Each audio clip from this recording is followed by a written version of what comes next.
Picture this. You buy one house this year, not to live in, to rent out. Then next year, you do it again. And the year after that, one house a year, for 10 years straight. Most people think they already know how this ends. Rent checks. A fat stack of them, every month. Tenants handing you money while you sleep. And you think that too. But the rent was never the point. The rent was the bait. Let me show you the day it actually starts. It's closing day on house number 1. Your hand is shaking a little as you sign. You put down maybe 50 grand. The bank covers the rest. And just like that, you own a $200,000 house for a fraction of what it's worth. You should feel powerful. Instead, you feel sick, because you now owe more money than you've ever owed in your life. And the house is empty. Empty houses don't pay you, they bill you. So the first few hours? Not triumph, a checklist, a dripping faucet, a furnace that groans when it kicks on, a lock that sticks in the cold. You're not a mogul yet. You're just a person standing in an empty living room, praying a stranger moves in before that first payment hits. Then one does. A tenant signs the lease. The rent covers the mortgage, with a little left over. And this is where the illusion sneaks in. You stare at that leftover and think, there it is, passive income, the money machine. But that leftover is thin, dangerously thin. Week 1, the water heater dies. There goes the leftover. Month 1, the tenant calls about a leak in the roof. There goes next month's too. You do the math late at night, and your stomach just drops. On paper, you're barely breaking even. Some months, the house eats your money instead of feeding you. This is where most people quit. They decide the whole thing's a scam, sell house number 1, walk away, and they never find out what was actually happening underneath. Because something was happening, something you couldn't see. Every month that tenant paid the rent. Every month you sent it to the bank. And every month, a small piece of your loan quietly disappeared.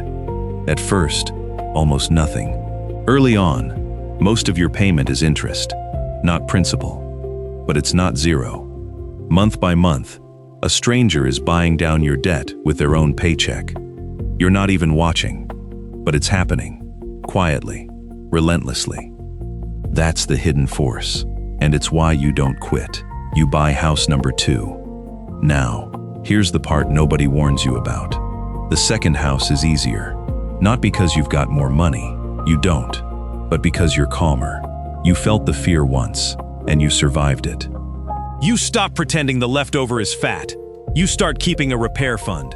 You quit treating this like a slot machine, and you start treating it like a system. And a system you can repeat. By the end of year 1, you own 2 houses, 2 tenants, 2 loans, shrinking in the dark. And let me be straight with you for a second. This is a scenario, not advice. Real markets rise and they fall. Tenants stop paying. Roofs cave in at the worst possible moment. Nobody should hear this and go buy 10 houses tomorrow.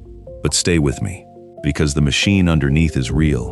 And once you see it, you can't unsee it. Year 2, year 3, you keep going.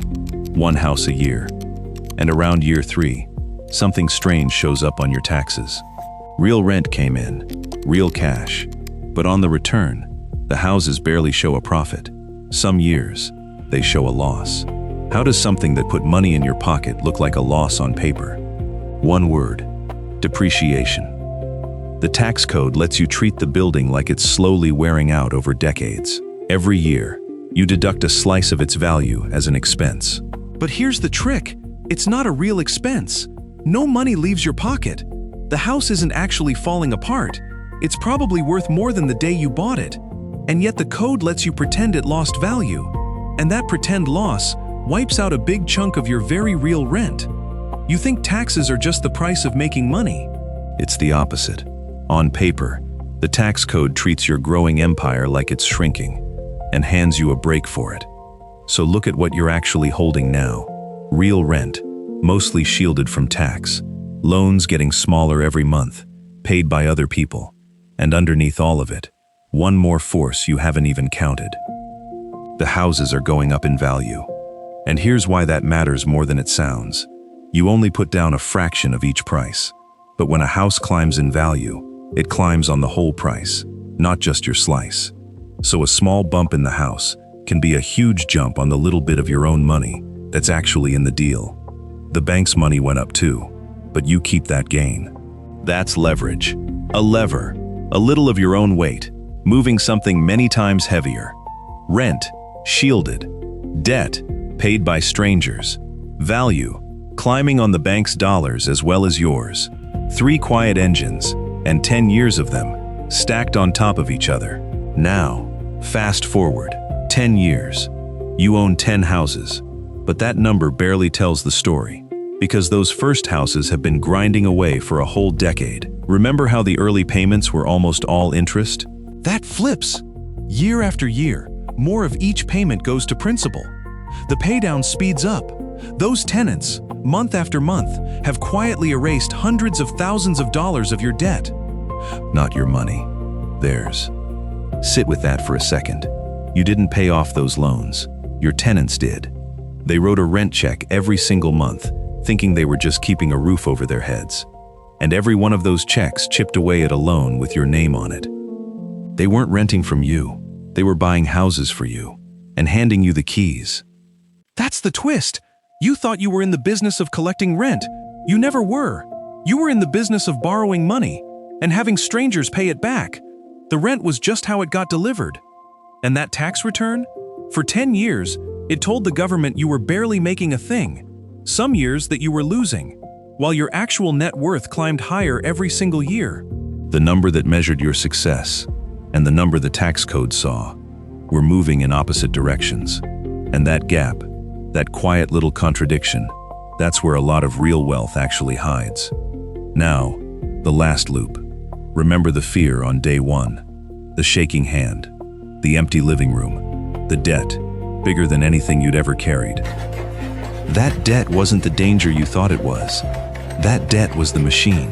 It's the thing that let a fraction of your money control a whole house. It's the thing strangers spent 10 years paying off for you.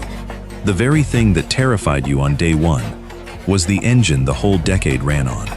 So here's what I want to leave you with. Most people spend their lives trying to earn more, trade more hours for more dollars, and there's nothing wrong with that. But there's another game running quietly underneath the first one. A game about control instead of income, about owning things other people pay for, about debt that builds you up instead of burying you, about a tax code that rewards you for holding, not hustling. You don't have to play it. Plenty of people live full, happy lives without ever touching any of this. But you should at least know it exists. Because the day you stop asking, how do I earn more? And start asking, who's paying down what I own? The whole world of money looks different, quieter, slower, and far more in your favor than anyone ever told you. You started this thinking 10 houses meant 10 piles of rent. Now you know. It was never about the rent. It was about 10 years of other people's paychecks, quietly making you the owner of everything they thought they were only renting. That's the day it all changes.